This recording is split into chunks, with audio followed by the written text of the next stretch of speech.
31, 32, 33, 34, 35, 36, 37, 38, 39, 40, 41, 42, 43, 44, 45, 46, 47, 48, 49, 50, 51, 52, 53.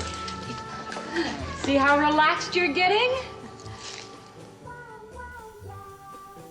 Vladimir Nabokov's Lolita is infamous for its disturbing protagonist, Humbert. Jerome Cohen's monster culture, 7 Theses, provides a framework to dive deeper into this character.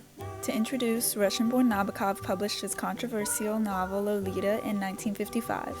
The story follows literature professor and scarily poetic narrator Humbert, whose perverse obsession with 12-year-old Dolores Hayes has remained relevant for nearly 70 years. Lolita is the nickname given to Dolores by Humbert, and the term that some of us may know it as today pretty much originated from Nabokov.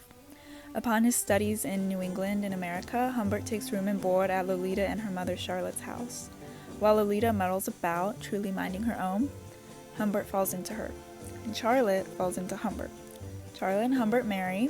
Upon finding Humbert's pedophilic diaries, Charlotte declares she is leaving her husband.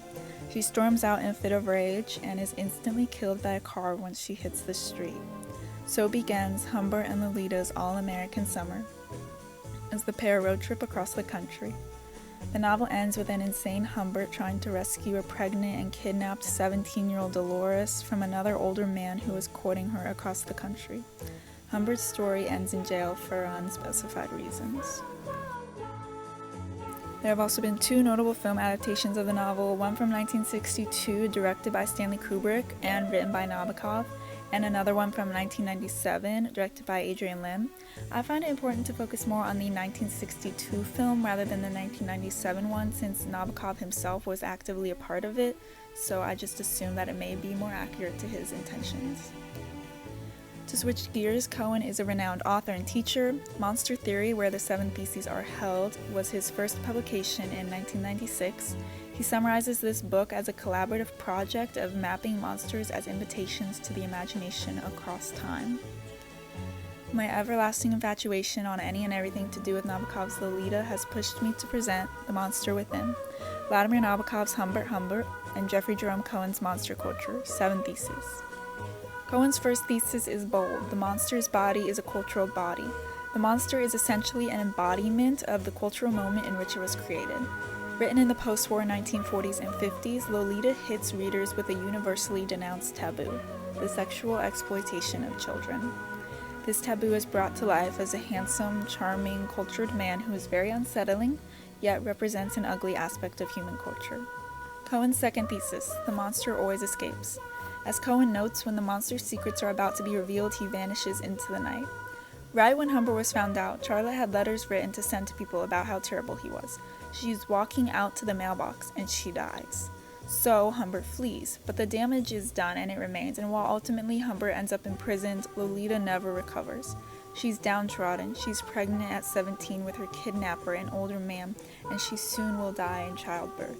Cohen's idea of the monster reappearing in new forms and shifting is evident as Humbert resurfaces in contemporaries of predatory behavior. These complexities make him even more monstrous, and his disappearances and expected returns are terrifying. Cohen's third thesis, the monster is the harbinger of category crisis, so the monster is bringing in defiance of laws and order and categorization. Humbert consistently crosses the boundaries between legal and moral. Cohen mentions that the monster's body resists attempts at including them in any sort of network of patterns or behaviors. Humbert defies my stereotypes of a pedophile. He's refined, he's educated, he's young. Cohen further argues that monsters reject categorization. Humbert brings chaos and crazy into the seemingly fine life that Lolita and Charlotte had going for them. They have money, Charlotte appears content, Lolita has racks of innocent in her closet, and Humbert comes in and just burns all of that down. He disturbs the norm, and he disturbs the societal structures made to protect children like Lolita. Moving on to Cohen's fourth thesis, the monster dwells at the gates of difference. Monsters embody difference. Though Humbert is an outsider and he doesn't fit the stereotypes, Nabokov's storytelling invites sympathy for him, making him relatable. He can easily get away with anything, and he can actively dwell amongst morally unchecked humans. Cohen notes the monster to be the objecting center of a Venn diagram. Humbert's duality as a romantic to Charlotte and a predator to Lolita introduces him as an uncanny mix of familiar and foreign, to quote. All these familiarities and foreignalities come together to make a monster that's creeping around the gates of categorization, one that sort of feels like a stranger you've always known. Cohen spends the longest time explaining his fifth thesis: the monster polices the borders of the possible. Monsters stand as a warning against exploring the unknown and forbidden acts. Humbert personifies the consequences one may face for acting on dark fantasies. Though he lives his dream, this relationship he holds with Lolita, he's consumed by paranoia, by guilt, and by eventual ruin. He's always checking over his shoulder, and he thinks that everyone the pair interacts with is onto him.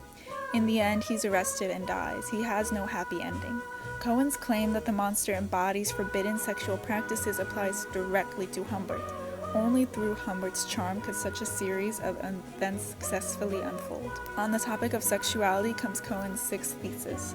Fear of the monster is really a kind of desire. Nabokov plays to the audience's discomfort by making Humbert attractive. The 1962 film's casting of James Mason, a suave leading man, exemplifies this. Our fear of Humbert and what he may do next is set off track by our underlying desire to see this swoony man keep on acting.